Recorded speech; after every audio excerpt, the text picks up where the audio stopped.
Hello दोस्तों, कैसे हैं आप सब। आज की हमारी कहानी है बदसूरत पत्नी। प्रिया, मेरे कमरे में क्या कर रही हो?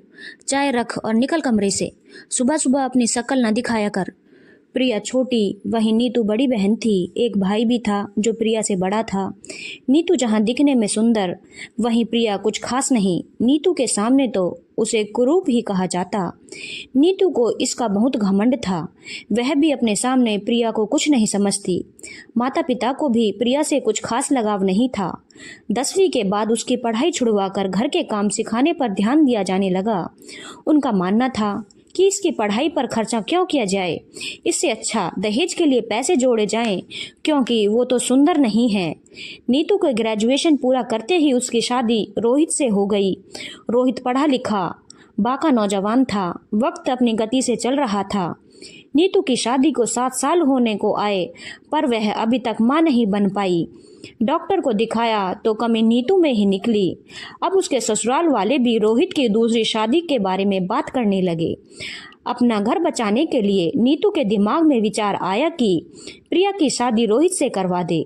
प्रिया तो कुरूप है, रोहित उसे कभी प्यार नहीं करेगा, बस उसे तो बच्चा पैदा करने के लिए लाया जाएगा। प्रिया के रूप के कारण कोई लड़का उससे शादी करने को तैयार नहीं होता। इसी विचार को मन में लेकर नीतू अपने पीहर गई और अपने पिता के पैरों में पड़ गई। पापा, आप मेरा घर बचा लो, और कोई आएगी तो वह मुझे नहीं अपनाएगी।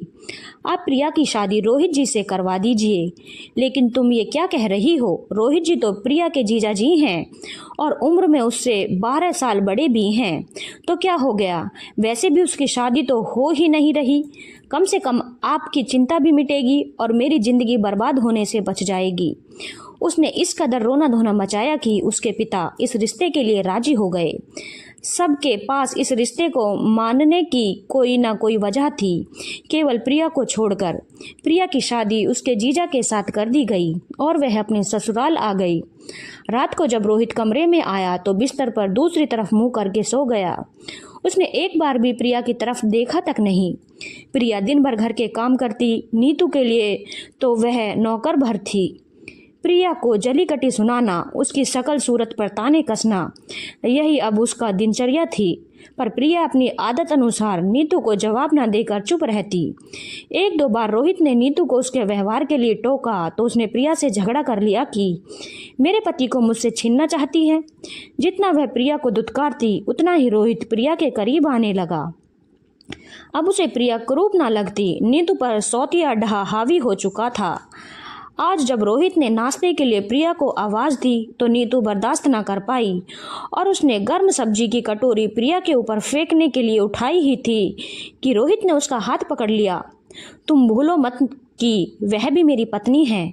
ये कुरूप औरत, कुरूप ये नहीं तुम हो। रोहित के मुंह से ये सुनकर नीतू हैरान रह गई।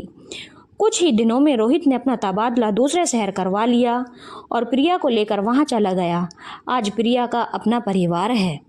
धन्यवाद दोस्तों। अगर आपको कहानी अच्छी लगी हो तो चैनल को लाइक, शेयर और सब्सक्राइब करना ना भूलें।